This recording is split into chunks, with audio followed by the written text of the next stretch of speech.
Thank you so much for respecting the jams. I'm glad you enjoyed them. You know I'm going to continue to play them. I hope you enjoy. Thank you so much for what you do. God bless you and grind so you shine. Hello, Black Healing Matters family. This is Danielle here with the Black Healing Matters podcast. And we are here today with yet another idea to hopefully move you one step closer to your healing. And today I am really happy and excited to bring you something special. I know every day is something special, but really today is something really special because I have for you someone that has so much experience, so many different life experiences that is going to talk to you about things today that you maybe never even heard of. And I'm excited about this myself because I want to hear what this guest has to say. And you know, today is Thursday. That means it's Doing the Right Things Thursday, where we catch somebody not in the act of doing wrong, but in the act of doing the right things. And I tell you that this person is doing just that, a lot of right things. So who is this person? Well, she goes by the name of Silver. Yes, her first name is Silver. Silver Wainhouse. Now, I'm going to read her bio really quickly and tell you a little bit about her, but you'll be blown away. So listen closely. So under her proper business attire, she's been known to wear a Prince t-shirt or a Tupac t-shirt. That should give you an idea of her. With program she's developed called Council of Potential, Silver meets you where you are, helps you to discover your unique talents and abilities, and coaches you as you use them to thrive. She is an enhanced conversational intelligence coach and is a member of the research team headed by Judith Glaser, the creator of conversational intelligence, CIQ. Soon, she will add a certification in ROI, the program created by Lisa Ann Edwards, to her skill set. In Paris, she is showcased with Dorothy Pauley, an activist and committed to social change. Using Dorothy's gallery as a venue in the past, regularly dynamic programs featuring artists, playwrights, singers, musicians, and others to address current issues. Silver's university scholarship, would have taken her to medical school, but she decided instead to take another route, leading her to become the first Black woman manager in the largest freight company in the United States. Later, Silver, a certified myotherapist, using her knowledge of the mind-body connection as part of her healthcare team, successfully worked with patients seeking relief from stress and disease, survivors of trauma and abuse, and professional athletes. Silver has yet another skill set. Knowledge of astrology, which she has practiced for over 40 years.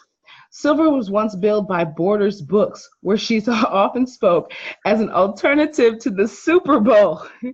Silver has performed professionally as an actress, is a member of the National Writers Union, the Summit Community, and A-Fest, and is an advocate of the LGBT community. Her community service is notable. Silver Wainhouse has recently placed the Wainhouse Archives at Syracuse University, keeping alive the legacy of her late husband, Austen Wainhouse. Silver's credits include high-profile groups and individuals. One of her most treasured mementos is correspondence from David Foster Wallace, her former client, which states, "I trust you." Last but not least, Miss Silver Wainhouse is also working on a play which will outline the life of artist Buford Delaney. Wow. That's just a little bit, that's just a taste of who this woman is. Truly an amazing figure and someone you should know about, who is definitely doing the right things. And so with all that, I would like to introduce to you, Black Healing Matters family, our guest, Miss Silver Wainhouse. Are you there? I am here, and thank you so much for this opportunity to speak to your community. I think that what you are doing is admirable and necessary. Well, I feel I'm so blessed to have you as a supporter of this platform. I don't know. I know that many of the people who are listening were also on the Facebook Live show, so they may have seen you and well as we interacted on the Facebook Live show for Kwanzaa. And I just have to say I'm honored to have you as a guest and an active participant in what we're doing here. It means the world. Thank you once again. I've just had fun in my life. And right now, if it's not fun, Danielle, I'm not doing it. That's awesome. And I can tell you've done quite a lot. So you must have a lot of great stories. Oh, I do. I do. Wow. So can you tell us a little bit about this play that you're currently working on and any other projects you have going on currently? The play, Buford Delaney. Buford was an amazing artist, born in Knoxville, Tennessee in 1901 and died in the early 70s. But he came to France in the early 50s, along with James Baldwin and many other people, including my husband. And it was recently discovered that he is buried in Paris, and that his grave was to be exhumed. And Dr. Monique Wells spearheaded a project to get him a proper tombstone, to make sure that the world knows that Buford, his contributions of what he did. And subsequently, there are two schools, one in Paris, one in Knoxville, Tennessee, studying things around Buford Delaney, the curricula, what he's done, his paintings, and taken that, and people are doing self-portraits. There's been an international exhibition, there's an opera written, and I'm in the process of doing a play. And Jake Signero was really gracious enough to write an article in the New York Times, which really gave breath to the project. Wow. So you're writing this play. How did this come about that you were able to be commissioned to write this play? I was asked by Dr. Wells just in a conversation. And I went to the cemetery with her, and I said, I made the mistake, and I won't say mistake, but I said, the world should know about him. And I said, there should be a play or something. And she said, why don't you write it? And I said, okay, why don't? That's how it happens, yeah. Yeah, that's how it happens. And it's going well. Good, good. Yeah. And so where do you plan to show this play? Well, we know it must be shown in Knoxville, Tennessee, and in Paris, where he's buried. And we'll just go from there. We are in the process of looking for funding, which is a necessity. And I'm sure that people will recognize the value of this and will support it. Yeah, definitely. I would love to see it. This would be fantastic. So I know that you've been living abroad for a while. Can you tell us just about your experiences living abroad, maybe some of the cool things that you've been able to do and experience? The coolest thing I think that I'm able to do is I'm able to invite people to come here and visit and explore, and to see that there are many ways of living and many ways of doing things, including going to the bathroom. Just because travel is education. And I really support the fact that people travel and learn and benefit and share. So, and I've always had a home. I had a home in Santa Fe, which I sold, but I always have had a place where people can come and visit. That's amazing. Ah, yes. And how long have you been living abroad? A few decades now. Well, and always. Yeah, for a period of time, I was in 3 places. I was in the Midwest in St. Louis. I was in Santa Fe with the house and here. And I looked for a pair of shoes and wondered where they were. And getting, and getting older, we simplify as we should. That's not a bad problem to have, No, no. But I always had people come and visit and and um, and share. I remember Dr. Sylvia Rue, who was nominated for an award for All God's Children. She came and stayed with me for a while. September Williams, who is a fantastic doctor who combines dance and medicine. And I'm on her board of Ninth Month Productions. And Diane Houston is also on there. She did the Michael Jackson biopic. Wow. And so it just we can put together something and should. Yeah. A tour or something where people can come and just breathe. It's a total different way of living when you get away. There is so much stress that is on Black people, which means that there is so much stress on the Black body, emotionally, mentally, physically. Yeah. And we are having to deal with that. Mm-hmm. Travel is one way of reposing, of stepping back and gathering your strength to continue. And it just is, there's so much going on. I mean, and it just isn't in the United States. Yeah, that's so true. I couldn't agree more. Of all my international travel, I think that's one of the things I've taken away is the ease that comes along with being outside of being American, being a Black American in America. Mm-hmm. I have to admit, that's absolutely true. Absolutely. So you spoke about health and the health of Black bodies. Is there anything you'd like to, as far as tips that you like to give as far as health and wellness that Black people can begin to embody to help them deal with some of the physical effects of the stress and racism really that they're facing in America particularly and around the world? Yeah, there's a little routine I do every morning, and I call it START. And it's an acronym. And the acronym is S is for stretch, which is something that babies do and something that we stop doing. But you see everybody in nature, birds, animals, stretching. Just in the morning in the bed, just stretch and take some deep breaths.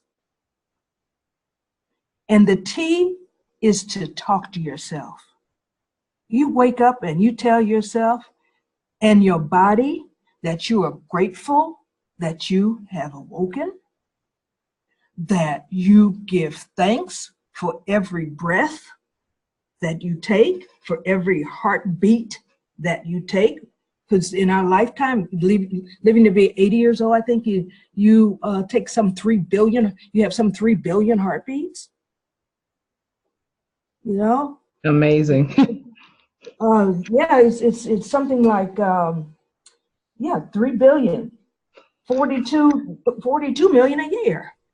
42 so million a year. Wow. It's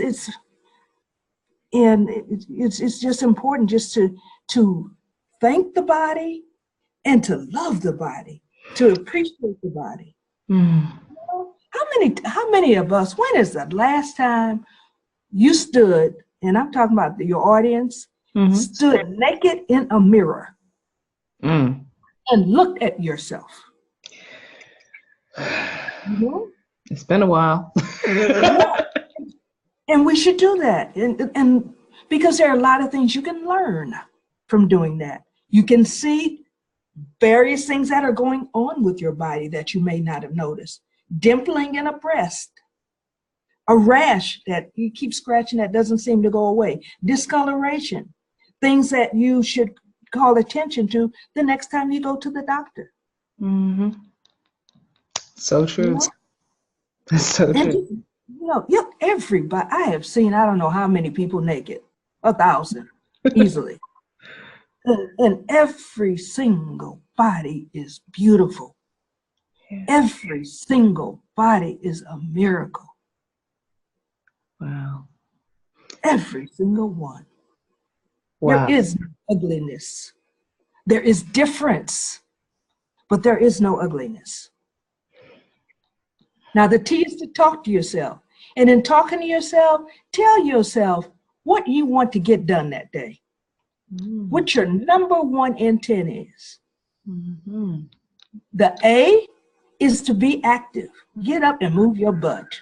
Out walk, do some jumping jacks. There are routines that you can do that take 15 to 20 minutes that you can do in your house. Mm-hmm. Be active. R is to remind yourself of what your intention is. Mm-hmm. And T is to take the first step. Wow.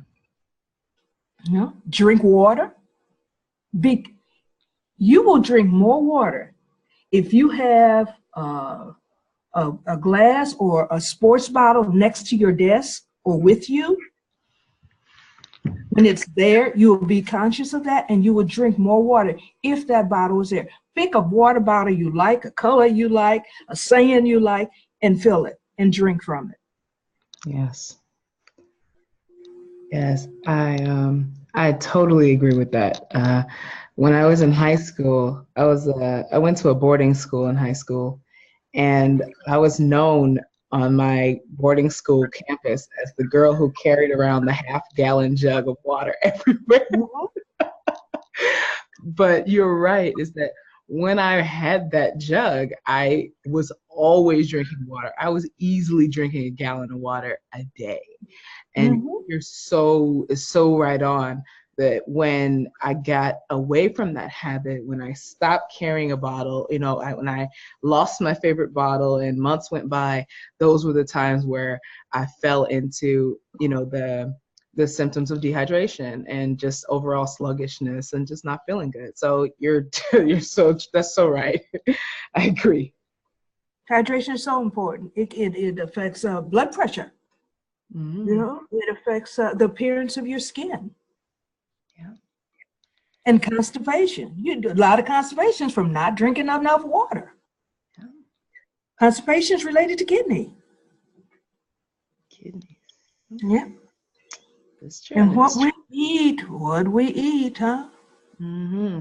So yeah, do you have? I know that you've lived a long time abroad, and so food is often a point of contention for people who maybe have not traveled abroad, or maybe who have had some not so great experiences abroad with food. So what is your kind of advice with eating? Overall, from between, going from different continents, from Europe to the States and all around, how do you balance your eating habits? I try to find a market. And at that market, I get fresh fruit and vegetables. Try to eat what is local.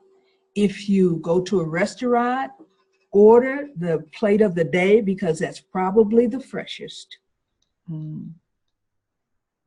And it's usually a pretty, it's usually cheaper too. Yeah, it's true too. Yeah. So when you go to the market, is there any particularly as far as fruits and vegetables, are there any particulars that you recommend? Well, the first thing that came to my mind was actually garlic. The health benefits of garlic and turmeric. Yeah, I have a client I'm coaching now he's a physician. I have a couple of physicians. And I also have a business partner, Maria Mbuni, who is an anesthesiologist out of LA. And garlic is so important just to put fresh garlic on your salad. You can chop a little bit and put it in water and drink it. It is good to keep the blood from loose, which is Wow. anticoagulant. It's it fights infection, as does turmeric. Garlic. Okay. Garlic, absolutely garlic. Let's remember that one. All Who, right, you who heard even, that, Black Healing Matters family. Go out and get your garlic, okay? That sounds. to be a lot. And you know what? You can eat what you like. You can eat your cake and your velvet cake and everything, but you get everything should be in moderation. Mm. Yes. I think the disadvantage is that right now I notice in the United States that you can eat something and not be told exactly what it is and it be legal. When I buy a piece of chicken, I have a number on my piece of chicken, which tells me exactly where it came from and what that chicken ate. You mean in France, in Paris? Yeah, in France. Wow. Go to the meat market, and yes. And So I eat less meat a lot, but every now and then I get protein. I have chicken. so you're saying that they actually tracked where the animal was raised and what, like where they were Yes, grown and what everything. I have a number on that piece of chicken. On that thigh, there's a number on there. Wow. It's amazing. That's amazing. Yeah, I agree with you wholeheartedly on that one. The food is so it's very kind of undercover, covert. Mhm. And that It is. think about it. It is. And we should. I love the community gardens Mm-hmm. that are being cultivated. Yes. That's wonderful, and that young people are doing that. I've forgotten the name. I saw a young woman who I think is one of the young heroes on CNN, Mm-hmm. and her she was reputed to have done just so much with health and eating and young people. And she was young. I think she was a teenager or something herself. But young people are becoming so much more aware, Mm-hmm. which is something that I just love. I love the young people. They Yeah. are questioning. Yes, I agree with you wholeheartedly. Definitely. I have a question. You mentioned that you like to help people. And I remember during the Facebook Live show, you mentioned that you mentor people. So can you talk a little bit about how and why you decided to step into the role of mentorship and what that looks like for you?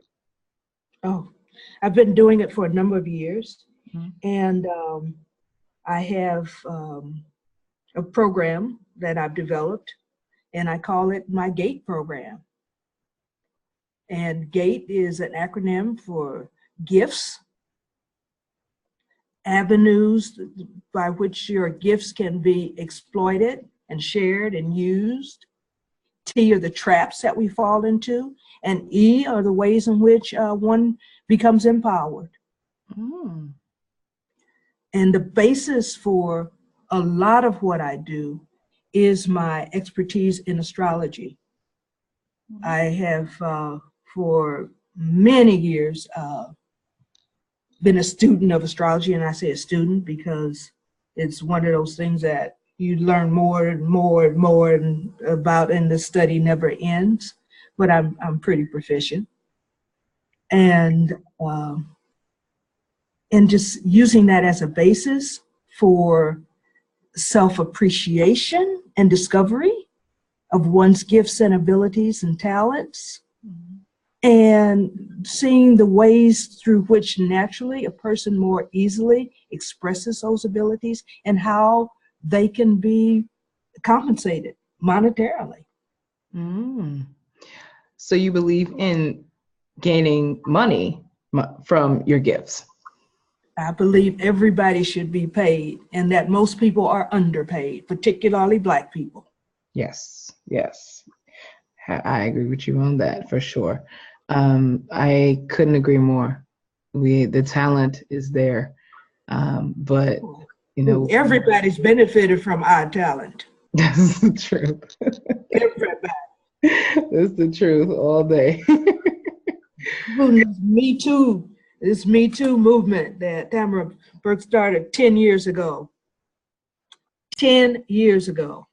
10 years ago, that was this movement was started? Yes, Black woman started it 10 years ago. Wow. And it's just now catching on. It depends on who talks about it, right? Yeah. Unfortunately so. But what we're doing, what are we doing? Look at you. We're developing our own platforms. Yeah. And the technology is really such a tool. Mm-hmm. And we have to fight also. Let me give a plug. We have to fight for net neutrality. Oh, can you go into that a little bit? Tell me more about that. What do you think about net neutrality?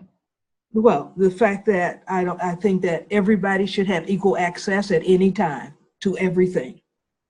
Mm-hmm. Because your cable provider or whoever you're getting your internet from, if you pay more, you have access to more, and they can slow down other people who are on the fringes like us much more easily. I see what you mean. Yeah, so Black Healing Matters, which is not the same as CNN or Fox News. You might type in Black Healing Matters, and before you get to Black Healing Matters, so much comes up, and the speed of the internet is slowed, and it can all be manipulated. We have to fight to keep it the way it is. So we can tap in Black Healing Matters, and we get Danielle Ruffin. Yes, that's right. Absolutely. I didn't even think about that, but you're right. I honestly, I'm not really too up to speed on these things, but really, that's really important, and I agree. Absolutely. That can change the world, as we see it, for sure. What made you? I'm turning the tables on you now. What made you do Black Healing? Oh my! Black Healing Matters is really it's really something that was on my heart for a long time. As you know, I live abroad as well. And for me, as a Black person removed from my own culture, I think I was given that perspective of being able to see my people and see how other people live, and also see that it wasn't the problems that we're saying that we have is, you know, we have no money, we have no this, we have no that. It was, I think I realized that the problems were much deeper than just a lack of stuff, a lack of physical stuff, and that there were some wounds and some barriers to success that were not at all being addressed by the media and, you know, the platforms that existed. Very, very little talk about the healing, about the inner work, about the spirit and the soul, about these wounds that we have obviously suffered and never ever been properly even addressed, let alone healed. And so that really motivated me to start opening these conversations and hopefully make a platform where Black people feel that this is a place where they can come to get healing. Right. And it's wonderful that you're doing this and talking about healing and going to the doctor and sitting in that doctor's office. So often we are not taken seriously. We're dismissed. We're just told, okay, you do this, this, this, and this, and we don't ask questions. One of the things that we have often been conditioned to do is to not ask questions and not shake things up. If we do, we're belligerent, or we're angry, or we're hostile, or we're this, or we're that. When you sit down with that doctor, that is your body. That doctor cannot and should not do anything without your permission. And what that doctor wants to do, you should clearly understand. You should ask questions, ask them to break it down. If you don't understand, tell them, wait a minute, I'm going to talk to somebody who explains this so I know what you are getting ready to do to me and what this pill is you really want me to take. And we've learned that lesson very strongly through some of the contraception that they experiment. Oh, yes. Yeah. You're right about that. Respect your body. It's your body. They can't do surgery if you're not in that operating room. I don't care how many doctors they have in there. That's the truth. That's the truth all day. Oh my gosh, I feel like we could just sit here and talk like all day about this. But I know that you're busy. I know that you got a plumber coming to your home soon. So I want to respect your time. I want to respect your time though, and make sure that we have time to give any last kind of comments or tips specifically that you think are important for the healing of Black people moving forward here now in 2018. Love yourself. Love yourself and be fearless in your love for yourself. Let nobody take that away from you. Let nobody demean you. Walk with dignity. I love the way we walk. I love the way we move. Nobody in traveling, Danielle, do you notice that African Americans particularly move differently? Yes, absolutely. I have had someone come up to me and say, we know you're not African from the continent directly. We can, and I say, how did you know that? We can tell how you move. And Black men, nobody moves the way Black men. It's true. That's why they mock us, because we are a thing. We have our own way. We have our own character. I agree wholeheartedly. One quick thing too about the sagging in the pants. Oh boy. Okay, no, what I'm going to say about that is a simple thing, is that there are things that are happening with young men have done that in the area of the hip physiologically, that they're being impacted by that. Their body is. The exaggerated motion is wreaking havoc with the body in the hip area, and that is doing damage. That's all. Understand. Now, what it means or whatever, just is doing stuff. Yeah. Just respect ourselves. That's all. We look at us. Yes. Look at how we sing, how we move, what we have done, our contributions, how we love. And people want to try to figure out where our joy comes from. It might be buried a little bit for some of us, how we still can smile and enjoy the simplest things, because you know what? Our roots take us back to the source of that joy. We know who we are. Yes. I do every Tuesday here. We do Know That History Tuesdays. And I know that we have listeners who specifically love that Tuesday episode, because that Tuesday segment, because of the pride. And I feel it too when I'm delivering this message. You can never be the same. I think you will never be the same once you know who you are, where you came from, and the grandeur from which you descended.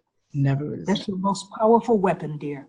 Your most powerful weapon is knowing who you are. When you know who you are, you cannot be convinced to do something against your values. Yes. That's exactly what I wanted to say. You said it much better. You know who you are. It's your most powerful weapon. I know who I am. Amen. Okay. Everybody doesn't have to like it either. I know, right? There's nothing like you. I can tell you that. Nothing like us. So where can the people find you, the Black Healing Matters family members, if they want to reach out to you and connect with you and kind of keep track of some of the programs that you're running and things that you're doing? Where and how can they keep in touch with and catch up with you wherever you are? They can send me a request on Facebook. Silver Wainhouse on Facebook, and mention the fact that this show, they can send me an email, silver@harvardcoaching.com, HARVARD coaching.com. Okay. Yeah. So email and Facebook. People find me. It's a pretty distinctive name, Silver Wainhouse. Not too hard to find. I agree. Wow. Well, I really, on behalf of the entire Black Healing Matters family here, I just want to say thank you. You definitely touched my heart, and I feel like this was more like a conversation than an interview, but it was good. It was so good, and I hope that the listeners can feel your energy, your love, your care, and your passion, just like I do here. Even though we're worlds apart, I appreciate you so much for all that you've done, all that you share, and all that you continue to do and bring forth, just as an example of excellence to this world. Thank you. Thank you. Whew, appreciate you. And on that note, Black Healing Matters family, I want to say, as always, thank you. I love you. Stay blessed. And as always, Black Healing Matters.